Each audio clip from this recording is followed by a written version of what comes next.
बार शुरू किया था, इन सभी की दिक्कत आई थी या नहीं आई थी? रात की नींद कहते हैं ना, वो चैन की नींद जो होती है ऑन रोड आ गई। सर ने मेरे को एकदम से बोला कि आज रात को तुम्हें पुणे निकलना है अपन रेस्टोरेंट। जैसे शादी की जोड़ियाँ ऊपर से बन के आती है, लेकिन बिजनेस की जोड़ियाँ जो होती है वो विजन से, मेहनत से और त्याग से बनती है।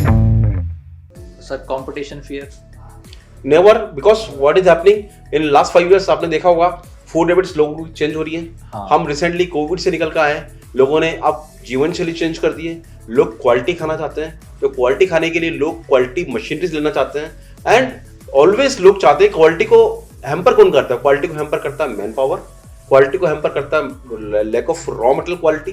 तो हम ये देख रहे हैं कि हमें मशीन को कैसे ऑटोमेटिक करना है, हम लोगों से कैसे आगे बढ़े, इसके लिए हम ऑलवेज ऑटोमेशन पे फोकस करते हैं और साथ साथ रॉ मटेरियल सिलेक्शन कैसा हो उसके ऊपर भी स्टडी करते रहते हैं। तो जैसा कि आपको बताया था मैंने कि हम वन स्टॉप शॉप है, वन विंडो सॉल्यूशन है और हमारा यही थीम हमको आगे लेके जा रहा है। कंपटीशन आएगा, हम उसके लिए तैयार हैं, लेकिन उस मशीन के अंदर क्या मॉडिफिकेशन करना समय के साथ उसके लिए भी हम तैयार रहते हैं। हमारी R&D जो फैसिलिटी है वो बहुत अच्छे से काम करके उस मशीन को मॉडिफाई करती आती है और इस तरह से हम अभी तक जमाने से आगे और आगे रहेंगे। ये है, अगर आप फुल्ली कंप्लीट प्रोडक्ट बना देते हैं तो आपको कोई नहीं हरा सकता, और जो कस्टमर को चाहिए वही वाला। तो सर मेरा आखिरी क्वेश्चन आपसे ये है कि अभी तक तो ये है, आपके फ्यूचर प्लान्स क्या हैं आपके और आपके इसको लेके, प्रोवेज को लेके? देखिए, प्रोवेज अभी एक जो वृक्ष है 5 साल इसको हुए हैं और मैं आपको जैसा बताया था अभी पूरा मशीनरी सेगमेंट के अंदर आगे बताऊंगा आपको कि हम लोग अभी फार्म टू प्लेट काम कर रहे हैं। यानी फार्म से जो क्रॉप है वो फैक्ट्री तक कैसा है, फैक्ट्री में प्रोसेस कैसे हो और वो आपकी प्लेट तक कैसे पहुंचे, उन सारी रेंज में काम कर रहे हैं। पर there are still many things जो अभी इनकम्प्लीट हैं। इस चेन के अंदर कई सारी चीज़ें हैं जो अभी भी बहुत बड़े चैलेंजेस हैं, लाइक टाइमली किसी चीज़ का प्रोसेस हो जाना, किसी क्रॉप को टाइमली पिकअप करना फील्ड से, उसके बाद उसके जो रॉ मटेरियल्स हैं उनकी प्योरिटी, और जो वो क्रॉप आपकी फैक्ट्री तक पहुंच रही है उसके अंदर वेस्टेज है। तो कई ऐसे सब्जेक्ट हैं जिनके ऊपर अभी भी काम करना बाकी है। तो हमारी कंपनी ऑलवेज जो ये गैप्स है इनके ऊपर अभी भी वर्किंग कर रही है और मुझे ऐसा लगता है इनमें कभी सैचुरेशन नहीं आ सकता, क्योंकि आप एक कदम आगे बढ़ेंगे, पीछे नीचे कुछ चीजें होती हैं।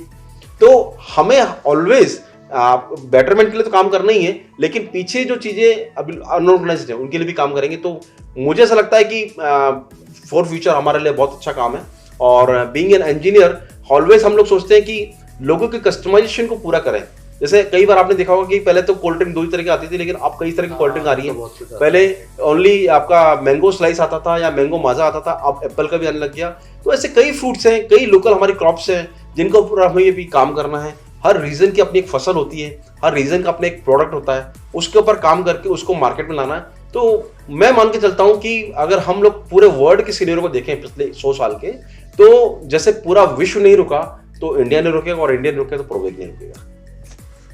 तो ये फैक्ट्री एक सिंबल है कि जैसे चाइना जो है वो मास प्रोडक्शन कर रहा है, अपन इंडिया में लोग कहते हैं ना पीछे रह जाते हैं, ऐसा रह जाते हैं। पर अगर आप मार्केट की नीड को समझ के उसमें कस्टमाइजेशन करें और लार्ज स्केल पे करें, तो आप भी चाइना की तरह या फिर कहें इंडिया की तरह, नए इंडिया की तरह कर सकते हैं। चाइना की तरह क्यों, भाई चाइना में तो नए इंडिया की तरह हम उसको आगे पहुंचा सकते हैं। और यही प्रेरणा और दूसरे जो उद्योगपति उद्यमी हैं वो भी इस तरीके से अगर काम करेंगे तो शायद अलग अलग क्षेत्रों में, जैसे कोई आप फूड में कर रहे हैं अलग अलग क्षेत्रों में, तो शायद इंडिया एक बड़ी पावर बन सकता है। डेफिनेटली। तो हमारे चैनल के साथ और इतना टाइम देने के लिए सबसे पहले शुक्रिया, है ना, और इतनी अच्छी इंसाइट देने के लिए बहुत बहुत शुक्रिया।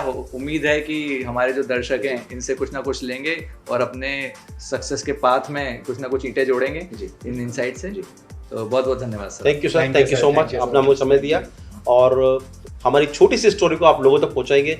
आई होप कि लोग सुनेंगे, लोग अपने मन के अंदर जो फियर है उसको निकालेंगे और लोग नए चैलेंज को लेने के लिए तैयार होंगे। ये हमारा मोटिव है और वो पूरा होगा।